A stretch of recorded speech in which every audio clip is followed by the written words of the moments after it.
23 décembre 1944, 11h45. Poste d'observation allemand, colline de Senan, Belgique. Les jumelles de campagne tremblaient légèrement tandis qu'un observateur allemand de la 26e division de Volksgrenadiers les pressait contre ses yeux, témoin de quelque chose qui allait transformer à jamais sa compréhension de la guerre. Vers midi, le 23 décembre, le temps permit le premier largage de ravitaillement aérien effectué par 241 avions C-47. Mon Dieu, le ciel, il en est rempli, des centaines et des centaines. Cela ne peut pas être en train de se produire. À travers le périscope allemand, il regardait les avions de transport remplir le ciel belge comme des oiseaux migrateurs. Non pas la douzaine ou les 2 douzaines d'appareils qu'une défense désespérée pourrait rassembler, mais une armada larguant des approvisionnements à la 101e division aéroportée encerclée.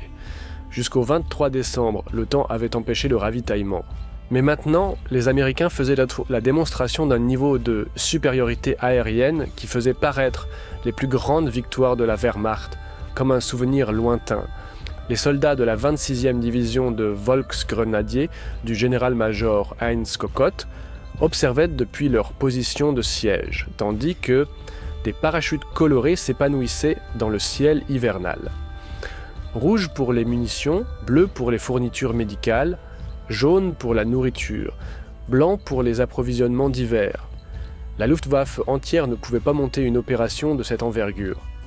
N'en avait pas été capable depuis le désastre de Stalingrad 2 ans plus tôt.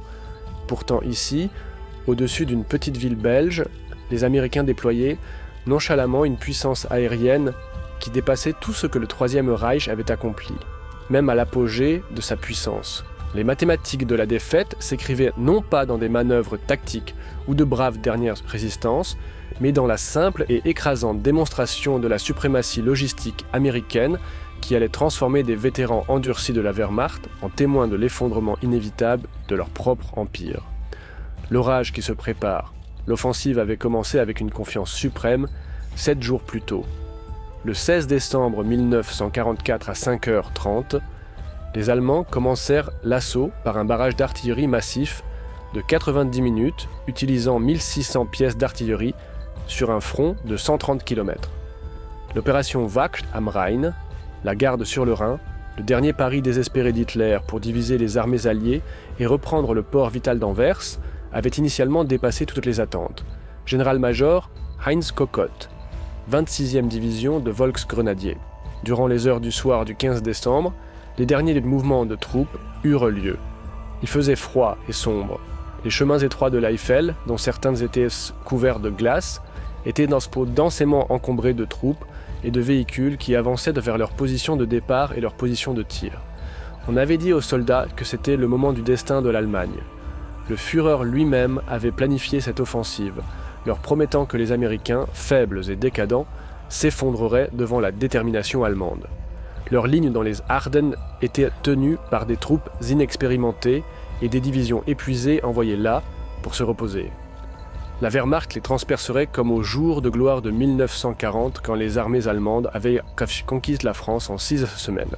Parmi les forces attaquantes se trouvait la 26e division de Volksgrenadiers, une unité reconstruite après avoir été détruite sur le front de l'Est. La 26e division de Volksgrenadiers de l'Oberst Heinz Kockott était une formation vidée de sa substance, conservant quelques vétérans des fronts russes et normands, mais composée principalement de remplaçants de la Luftwaffe et de la marine.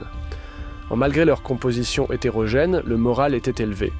On leur avait promis de nouvelles armes, des approvisionnements adéquats et l'élément de surprise totale. Le succès initial semblait de valider chaque promesse. L'impression initiale des Américains était qu'il s'agissait de la contre-attaque localisée anticipée. La Wehrmacht avait obtenu une surprise tactique complète. Les positions américaines s'effondrèrent sous le poids de l'assaut. Des unités entières se rendirent ou fuirent vers l'ouest dans la panique. Les routes vers Anvers semblaient ouvertes. La course vers Bastogne. Le 18 décembre, les forces allemandes fonçaient vers leurs objectifs avec une vitesse stupéfiante. Hasso von Manteuffel, commandant la 5e armée blindée, donna au 47e corps blindé de Heinrich Freiherr von Luttwitz la responsabilité de capturer Bastogne avant de traverser la Meuse près de Namur. Les mathématiques de l'offensive semblaient simples. 7 routes principales convergeaient vers Bastogne. Contrôler ces routes. Contrôler tout le système d'approvisionnement américain dans les Ardennes. Sans Bastogne, les Américains ne pouvaient pas déplacer de renforts, ne pouvaient pas ravitailler leurs forces, ne pouvaient pas monter une contre-offensive. Le plan d'attaque allemand était ambitieux, mais réalisable, du moins le semblait-il. Luttwitz prévoyait d'attaquer sur un front de 11 km avec 3 divisions. La 26e de Volksgrenadiers et la 2e Panzer mèneraient l'assaut avec la division Panzerlehr derrière elle. C'étaient des formations expérimentées, des vétérans de multiples campagnes, équipés de certains des meilleurs chars et canons d'assaut restants de l'Allemagne. La 26e division de Volksgrenadiers avança avec une détermination particulière. Son bataillon de Panzerjäger anti-chars avait son effectif complet de 14 chasseurs de chars Hetzer, sur chenille, et un impressionnant total de 42 canons anti-chars de 75 mm, faisant de la 26e l'une des unités de Volksgrenadiers les mieux équipées des Ardennes. Ils étaient prêts pour les blindés américains, prêts pour des contre-attaques désespérées, prêts pour tout sauf ce qu'ils allaient réellement rencontrer. Mais les premiers signes de quelque chose de différent commencèrent à apparaître alors qu'ils approchaient de Bastogne. Les Américains ne se retiraient pas simplement dans le désordre. Ils se repliaient de manière organisée, détruisant les ponts, établissant des barrages routiers, faisant payer aux Allemands chaque kilomètre. Des unités telles que le CCB de la 10e division blindée retinrent les Allemands assez longtemps pour que les éléments de tête de la 101e division aéroportée arrivent à Bastogne, à peine 4 heures avant les forces allemandes de tête. La 101e aéroportée, les Screaming Eagles, se reposaient à Reims, en France, quand l'offensive allemande commença. En quelques heures, ils furent chargés sur des camions et foncèrent à travers la nuit vers Bastogne. Ils arrivèrent épuisés, sous-équipés pour la guerre hivernale, et immédiatement jetés dans des positions défensives. Pourtant, ils arrivèrent à temps, et cela ferait toute la différence. L'encerclement. Le 20 décembre, les forces allemandes avaient réussi à encercler Bastogne. Les 7 autoroutes menant à Bastogne furent coupées par les forces allemandes à midi le 21 décembre, et à la tombée de la nuit, le conglomérat de forces aéroportées et d'infanterie blindée était reconnu par les deux camps comme étant encerclé. Le piège s'était refermé. À l'intérieur se trouvaient des éléments de la 101e division aéroportée, le Combat Command B de la 10e division blindée, le 705e bataillon de chasseurs de chars et diverses autres unités. Environ 22 000 hommes au total. Les soldats américains étaient en infériorité numérique d'environ 5 contre 1 et manquaient d'équipement pour le froid, de munitions, de nourriture, de fournitures médicales et de commandement supérieur, car de nombreux officiers supérieurs, y compris le commandant de la 101e, le major général Maxwell Taylor, était ailleurs. Du point de vue allemand, c'était Stalingrad à l'envers. Maintenant, c'étaient les Américains qui étaient piégés, coupés, condamnés à se rendre ou à mourir. Le général der Panzertruppe Heinrich Freiherr von Luttwitz, commandant le 47e corps blindé, était suprêmement confiant. Il avait été en France en 1940, quand le corps expéditionnaire britannique avait été piégé à Dunkerque. Il avait vu ce qui arrivait aux forces encerclées. Elles dépérissaient, leur morale s'effondrait, elles se rendaient. Les Américains à Bastogne avaient peut-être 3 jours de munitions, peut-être 4 jours de nourriture, s'ils rationnaient soigneusement. Le rude temps hivernal, les températures descendant à moins 10 degrés Celsius, feraient la moitié du travail pour lui. La confiance était si élevée que les 2 divisions blindées du 47e corps, blindées après avoir utilisé leur mobilité pour isoler Bastogne, continuèrent de leur mission vers la Meuse le 22 décembre, plutôt que d'attaquer Bastogne avec une seule grande force. Ils ne laissèrent qu'un régiment derrière pour assister la 26e division de Volksgrenadiers dans la capture du carrefour. Pourquoi gaspiller de précieux chars et du carburant sur une ville qui tomberait de faim et de froid ? L'objectif principal était Anvers. Bastogne n'était qu'un obstacle ennuyeux qui se résoudrait de lui-même. L'arme météorologique. Du 16 au 22 décembre, le temps avait été le plus grand allié de l'Allemagne. Les nuages bas, le brouillard givrant et la neige avaient cloué au sol les redoutées forces aériennes alliées. Les Allemands profitèrent également des conditions météorologiques très couvertes. qui clouèrent au sol les forces aériennes supérieures des Alliés pendant une période prolongée. Pour la première fois depuis la Normandie, les forces allemandes pouvaient se déplacer en plein jour sans craindre les chasseurs bombardiers. Ils pouvaient concentrer leurs forces sans être repérés par les avions de reconnaissance. Ils pouvaient attaquer sans faire face aux bombardements en tapis dévastateurs qui avaient détruit tant de formations allemandes en France. À l'intérieur de Bastogne, la situation devenait de plus en plus désespérée avec chaque jour qui passait. Certains canons n'avaient plus d'obus explosifs et d'autres n'en avaient plus qu'une demi-douzaine environ. Les rations étaient totalement épuisées. Les défenseurs en étaient réduits à récupérer des approvisionnements sur les véhicules détruits et les dépôts abandonnés. Les fournitures médicales étaient à un niveau critique. Des hommes blessés mouraient de blessures qui auraient été survivables avec un traitement approprié. L'ultimatum. Le 22 décembre, certains d'une victoire imminente, les Allemands envoyèrent leur demande de reddition. La scène était presque théâtrale dans sa formalité. Le 22 décembre 1944, vers 11h30 du matin, un groupe de 4 soldats allemands, agitant 2 drapeaux blancs, s'approcha des lignes américaines, en utilisant la route d'Arlon depuis la direction de Romoifosse, au sud de Bastogne. L'officier supérieur était un major Wagner du 47e corps blindé. L'officier subalterne, le lieutenant Helmuth Henke, de la section des opérations de la Panzerlehr, portait une serviette sous le bras. Ils avaient même apporté des bandeaux pour les yeux, confiant qu'ils seraient conduits au commandant américain pour discuter des termes de la reddition. L'ultimatum était tapé en anglais et en allemand, formel et menaçant. La fortune de la guerre change.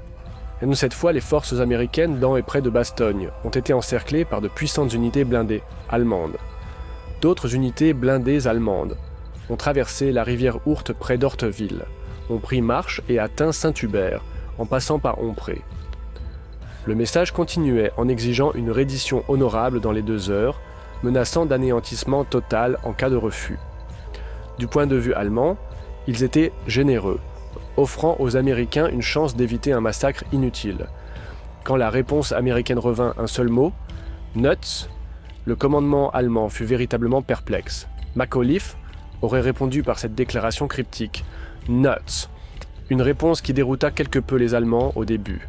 Le lieutenant Henke dut se la faire expliquer par le colonel Harper. Si vous ne comprenez pas ce que « nuts » signifie en anglais courant, c'est la même chose qu'aller au diable. De retour au quartier général allemand, la réponse causa la consternation. Aucune force encerclée n'avait jamais répondu aussi dédaigneusement à une demande de reddition. Le général-major Cocotte en fut apparemment stupéfait. Dans les interrogatoires d'après-guerre, il révélerait « Nous avons offert des termes honorables. Nous les avions encerclés à 5 contre 1. Aucun approvisionnement ne pouvait les atteindre. Refuser semblait non pas courageux mais insensé. Le matin clair. Le 23 décembre 1944 se leva avec quelque chose que les Allemands n'avaient pas vu depuis une semaine, un ciel dégagé. Le 23 décembre, les conditions météorologiques commencèrent à s'améliorer, permettant aux forces aériennes alliées d'attaquer. Les soldats allemands émergèrent de leurs trous de combat gelés, reconnaissants pour un soleil qui pourrait réchauffer leurs membres transis. Beaucoup avaient hâte de passer la nuit à des températures bien en dessous de zéro, leurs pieds engourdis, leurs armes gelées. Puis ils l'entendirent, un bourdonnement lointain qui devint régulièrement plus fort, résonnant sur les collines entourant Bastogne. À 6h45 du matin le 23 décembre, les avions transportant les 2 équipes d'éclaireurs décollèrent de Chalgrove en direction de la Belgique. Et c'étaient les éléments de tête, les guides qui marqueraient les zones de largage pour la force principale. Ils sautèrent à 9h35, furent rapidement récupérés par les forces américaines et se dépêchèrent d'installer leur équipement. À 11h50 le 23, les hommes tout le long du front virent les avions arriver. C'était le spectacle le plus réconfortant de tout le siège. Pour les Américains, c'était le salut. Pour les Allemands, c'était le début de la compréhension de leur terrible erreur de calcul. La force principale apparut à 11h50. 240 et un avion C. 47 volant en formation parfaite à peine 300 mètres d'altitude. Ils arrivaient par vagues, chaque groupe d'avions larguant sa cargaison en séquence, le ciel se remplissant de parachutes de différentes couleurs, chaque couleur indiquant différents approvisionnements. Le barrage de DCA. Les équipages de DCA allemands se précipitèrent vers leurs canons. Les canons de DCA de 88 mm, fierté de l'artillerie allemande, pivotèrent vers le ciel. Les canons automatiques de 20 mm commencèrent leur crépitement rapide. Les mitrailleuses ajoutèrent leur voix au crescendo. Le ciel se remplit de bouffées noires, d'obus explosants. Le tir antiaérien allemand éclatait tout autour de l'avion. Après une détonation particulièrement forte, McNish et le sergent Mertz tressaillirent.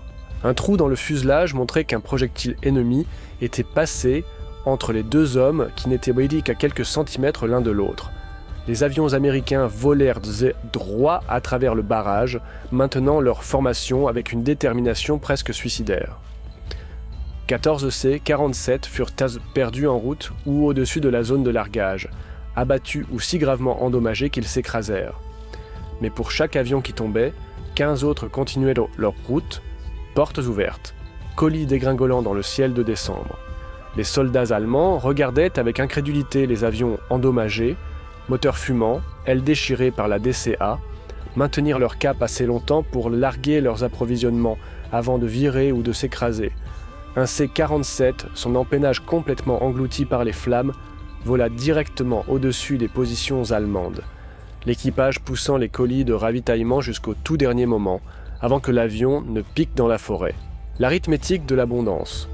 Ce qui suivit fut une démonstration magistrale de logistique américaine, qui brisa le moral allemand plus efficacement que n'importe quel barrage d'artillerie. Les parachutes colorés descendaient comme une tempête de neige multicolore. Des milliers et des milliers d'entre eux dérivant vers les champs enneigés autour de Bastogne. La vue des voilures de ravitaillement, colorées descendant réjouit le cœur des parachutistes. Mais pour chaque cœur américain qui se soulevait, un cœur allemand se serrait. Ce n'était pas le dernier souffle désespéré d'une force encerclée. C'était l'opération de routine d'une machine militaire aux ressources illimitées. Les officiers de renseignement allemands essayèrent frénétiquement de compter et de catégoriser ce qui était livré. Parachutes rouges, obus d'artillerie, obus de mortier, munitions pour armes légères, parachutes bleus, fournitures médicales, équipement chirurgical, plasma, morphine, parachutes jaunes, ration K, ration D, nourriture en conserve, parachute blanc, couverture, vêtements d'hiver, bottes, gants, parachute vert, équipement radio, batterie, fourniture de transmission, parachutes orange, essence en bidon de 20 litres. À la fin de la journée, le bataillon avait 528 rations K en main, ainsi que 250 gallons d'essence. L'approvisionnement en munitions en fin de journée était HE, 286 WP-177 et AT-201. Et ce n'était que ce qu'un seul bataillon rapportait. Multipliez cela par toutes les unités à Bastogne, et l'échelle devient stupéfiante. Les vagues continuent. Mais le largage du matin n'était que le début. Tout au long du 23 décembre, des missions supplémentaires arrivèrent. À 14 h, une autre vague apparut. Cette fois incluant des planeurs remorqués par des C-47, transportant des approvisionnements plus lourds qui ne pouvaient pas être parachutés. 92,4 tonnes, incluant 2975 gallons d'essence, furent débarqués par planeur. Ces planeurs amenèrent des unités chirurgicales complètes, incluant médecins, infirmières et équipements opératoires. Ils amenèrent des jeeps, de l'équipement de communication et même des pièces d'artillerie de remplacement. Un planeur ne transportait que du sang total pour les transfusions, un luxe médical que l'armée allemande ne pouvait pas fournir même à ses officiers du plus haut rang. Les officiers médicaux allemands, observant aux jumelles, étaient stupéfaits. Alors qu'ils soignaient les blessés avec des bandages en papier et de la sciure de bois, réduits à opérer sans anesthésie, les Américains faisaient venir par avion du sang réfrigéré, de la pénicilline et des équipes chirurgicales. L'écart en capacité médicale seul suffisait à démoraliser n'importe quel observateur. En fin d'après-midi, les équipes d'éclaireurs avaient été marquées de multiples zones de largage, et les avions de ravitaillement arrivaient avec une régularité d'horloge. L'artillerie tirait une partie des munitions de ravitaillement sur l'ennemi avant que la zone de largage n'ait été dégagée. Les artilleurs américains tiraient littéralement des obus qui flottait sous des parachutes quelques minutes plus tôt. Les chasseurs bombardiers arrivent, comme si l'armada de transport n'était pas assez démoralisante. Le temps clair amena quelque chose d'encore pire. Le retour de la supériorité aérienne américaine sous sa forme la plus terrifiante. Les P-47 Thunderbolt commencèrent à attaquer les troupes allemandes sur les routes. Les Thunderbolt arrivaient bas et vite. 8 mitrailleuses de calibre 50 crépitant. Des roquettes hurlant dessous leurs ailes. Ils chassaient tout ce qui bougeait. Camions de ravitaillement, artillerie hippomobile, véhicules individuels, même de petits groupes de soldats. Chaque route devint un piège mortel. Chaque mouvement en plein jour invitait la destruction. Les forces allemandes, qui s'étaient déplacées librement pendant une semaine, étaient soudainement paralysées. Les colonnes de ravitaillement qui avançaient vers le front furent prises à découvert et systématiquement détruites. L'impact psychologique fut immédiat et dévastateur. Après une semaine à avoir l'impression de gagner, les soldats allemands furent brusquement rappelés à ce qu'ils avaient affronté en Normandie, un ennemi avec une telle supériorité matérielle qu'ils pouvaient se permettre de chasser des véhicules individuels avec des avions. La démolition de l'espoir. À la tombée de la nuit, le 23 décembre, la transformation psychologique parmi les assiégeants allemands était complète. Ils avaient été témoins non pas simplement d'un largage de ravitaillement, mais d'une démonstration d'une supériorité industrielle et logistique écrasante qui défiait la compréhension. Les mathématiques étaient indéniables et déprimantes. Si l'Amérique pouvait se permettre de risquer des centaines d'avions et d'équipages pour ravitailler une seule division encerclée, quelles réserves devait-il avoir? S'il pouvait livrer des centaines de tonnes d'approvisionnement en coordination parfaite, avec quelques heures de préavis, quelle était leur véritable capacité industrielle? Le désastre de la veille de Noël. Le 24 décembre amena à nouveau des nuages et de la neige, clouant au sol les flottes aériennes massives. Les commandants allemands espéraient que cela pourrait restaurer leur avantage. La 26e Waffe reçut un régiment de panzergrenadiers de la 15e division de panzergrenadiers la veille de Noël pour son assaut principal le lendemain. Ce serait leur dernière chance. Ils devaient prendre Bastogne avant que le temps ne se dégage à nouveau. Le plan allemand était ambitieux, parce qu'il manquait de troupes suffisantes et que celle de la 26e division Saint-G était proche de l'épuisement. Le 47e corps blindé concentra son assaut sur plusieurs emplacements individuels du côté ouest du périmètre en séquence, plutôt que de lancer une attaque simultanée sur tous les côtés. Ils attaqueraient depuis le nord-ouest, espérant percer les lignes américaines supposément affaiblies. L'attaque commença dans l'obscurité précédant l'aube du matin de Noël. Dans les heures précédant l'aube du 25 décembre, jour de Noël, les Allemands lancèrent une seconde attaque tous azimuts destinée à anéantir la poche de Bastogne. 18 chars, Mark IV avec l'infanterie de soutien, percèrent la mince ligne défensive du 327e régiment d'infanterie de planeurs et commencèrent à avancer vers Emerul. Pendant un moment, il sembla que les Allemands pourraient pas les réussir. Les chars percèrent, l'infanterie se déversant par la brèche. Les soldats allemands avançaient soit dans la neige, certains que cette fois ils briseraient la défense américaine. Mais la réponse américaine fut féroce et soutenue par les munitions qui avaient été livrées seulement 2 jours plus tôt.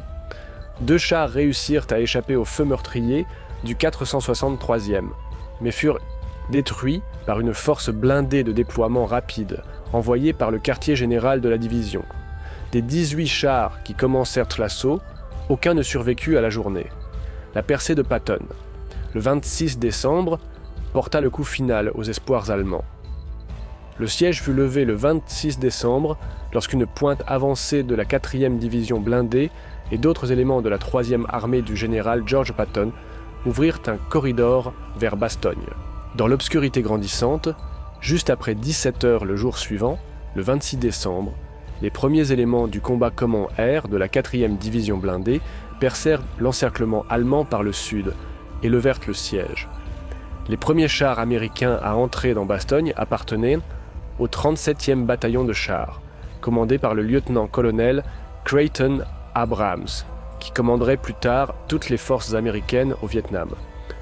Ils trouvèrent les défenseurs épuisés mais invaincus, ravitaillés par voie aérienne, confiants dans la victoire. La réalité statistique, les chiffres racontent l'histoire plus crûment que tout récit personnel. Selon les archives de l'armée américaine, pendant le siège de Bastogne, 1207 tonnes de ravitaillement et d'équipement, incluant 4900 gallons d'essence, feraient parachuter à la 101e aéroportée, et 924 tonnes, incluant 2975 gallons d'essence, furent acheminés par planeur, en détaillant jour par jour, le 23 décembre, 241 C, 47 pour le largage principal, plus des missions supplémentaires. Le 24 décembre, opération limitée en raison du temps. Le 25 décembre, le temps empêcha les opérations majeures. Du 26 au 27 décembre, le ravitaillement continua même après l'établissement de la liaison terrestre. Au total, plus de 1113 tonnes de ravitaillement livrées par voie aérienne, plus de 15 000 obus d'artillerie, près de 8 000 gallons d'essence, des fournitures médicales pour les blessés, de la nourriture pour 15 000 hommes, des vêtements d'hiver pour la garnison. Comparons cela aux capacités allemandes. Forces allemandes autour de Bastogne initialement, 54 000 hommes. Forces américaines à Bastogne, 22 000 hommes. Sorties aériennes allemandes au-dessus de Bastogne, moins de 100. Sorties aériennes américaines, plus de 2000. Ravitaillement allemand livré par voie aérienne, 0. L'évaluation professionnelle, l'analyse d'après-guerre par des professionnels militaires allemands, confirma ce que les soldats sur le terrain avaient instinctivement compris. Le général der Panzertruppe, Hasso von Manteuffel, qui commandait la 5e armée blindée pendant l'offensive, réfléchit à la bataille dans ses écrits d'après-guerre, paraphrasés à partir de diverses interviews et mémoires. L'essence de son évaluation était que Bastogne démontrait que les Américains avaient résolu le problème fondamental de la guerre moderne, la logistique. Ils pouvaient, dit-il, ravitailler des forces encerclées par voie aérienne plus efficacement que l'Allemagne ne pouvait ravitailler des forces en progression par la route. Quand le temps le permettait, leur supériorité matérielle était si écrasante que l'excellence tactique devenait sans importance. Le général-major Heinz Kokott, décrit par le colonel S.L.A. Marshall comme un commandant timide, érudit et digne qui n'élève jamais la voix et semble être tempéré dans ses actions et ses jugements, fournit peut-être l'évaluation la plus succincte lors de son interrogatoire d'après-guerre. Son observation était claire. Quand ces avions de transport remplirent le ciel, le 23 décembre, chaque soldat allemand qui les vit comprit qu'il ne combattait pas seulement une armée. Ils combattaient une civilisation industrielle entière, et eux étaient armés de fusils et de chevaux. La rencontre avec Kinnaird fut un choc visible pour les commandants allemands. Il leur semblait incroyable que ce soldat au visage juvénile ait été l'un de leurs principaux antagonistes. Quand Kokott rencontra le colonel Harry Kinnaird, qui avait été officier G3 des opérations de la 101e pendant le siège, après la guerre, il fut stupéfait. Lutwitz dit « Êtes-vous certain qu'il était chef des opérations ? N'est-il pas possible qu'il n'ait été que le chef pour un seul régiment ?» L'impact plus large, l'impact psychologique du ravitaillement aérien de Bastogne se répandit rapidement dans les rangs allemands à travers toute l'offensive des Ardennes. Chaque unité avait des soldats qui en avaient été témoins directement ou avaient entendu des récits détaillés de ceux qui l'avaient en vue. L'histoire grandissait à chaque récit, mais la vérité essentielle demeurait. L'Amérique possédait des ressources matérielles au-delà de la compréhension allemande. L'amère ironie. La plus amère ironie pour les forces allemandes était qu'elles avaient créé les conditions mêmes de leur propre défaite psychologique. En encerclant Bastogne, elles avaient forcé les Américains à démontrer leur capacité de ravitaillement aérien. Si elles avaient contourné la ville, comme prévu initialement, elles n'auraient peut-être jamais été témoins de cette démonstration de supériorité matérielle écrasante. Les combats continuels. Après le 26 décembre, les opérations allemandes autour de Bastogne dégénérèrent en attaques désespérées et coûteuses qui n'accomplirent de rien.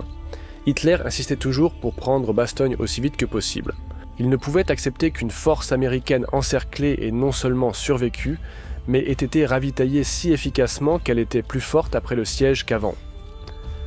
Le 29 décembre, Decker reçut en renfort la 1re division blindée SS de la 6e armée blindée. D'autres divisions furent rejetées dans le hachoir à viande. La 9e blindée SS, la brigade d'escorte du Führer, la 167e Volksgrenadier, toutes saignaient à blanc contre des positions américaines, désormais renforcées et réapprovisionnées. La dernière grande attaque allemande commença le 4 janvier et s'enlisa très rapidement. Les soldats allemands attaquèrent les mêmes positions encore et encore, n'accomplissant rien d'autre qu'ajouter aux listes de pertes la réalité industrielle dont ils furent témoins. Ce que les soldats allemands avaient vu n'était qu'une fraction de la capacité industrielle américaine. Ils ne savaient pas que le Douglas C-47 était devenu le pilier des largages aéroportés et fut utilisé extensivement dans ce rôle pour les opérations Overlord, Dragoon, Market Garden et Varsity. Plus de 10 000 C-47 furent produits pendant la guerre.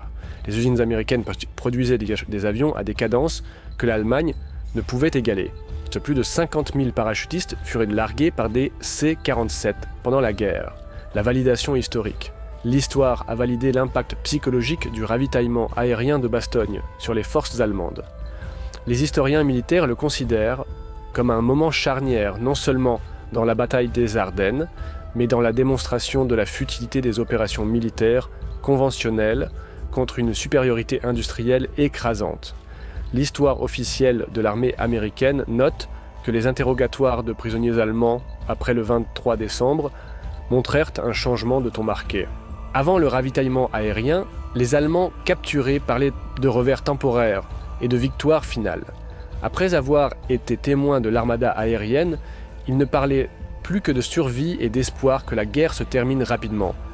Les pertes de la 101e division aéroportée du 19 décembre, 1944 au 6 janvier 1945 furent de 341 tués, 1691 blessés et 516 disparus.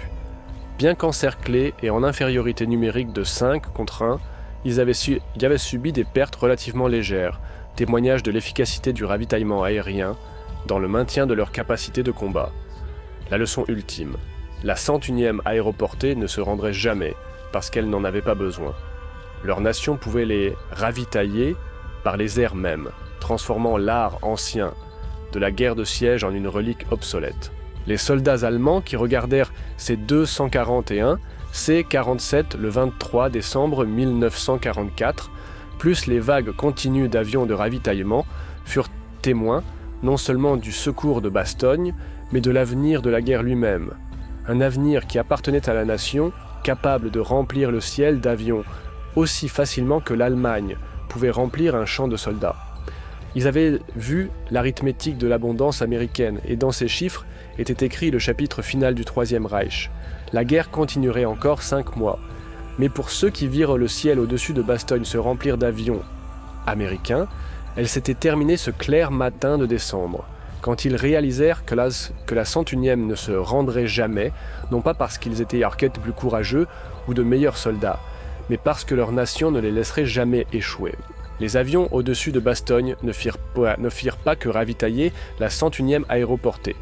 Ils brisèrent les dernières illusions de victoire allemande et écrivirent dans le ciel la vérité finale de la Seconde Guerre mondiale. L'arsenal de l'Amérique était vaste, sa résolution inébranlable et sa victoire certaine. Les soldats allemands, qui furent témoins de cette armada aérienne, surent avec une certitude absolue ce que leurs dirigeants nieraient pendant encore 4 mois. La guerre était finie et l'Amérique l'avait gagnée dans les cieux au-dessus d'une petite ville belge par un clair matin de décembre, quand le monde entier put voir que la 101e ne se rendrait jamais. Note.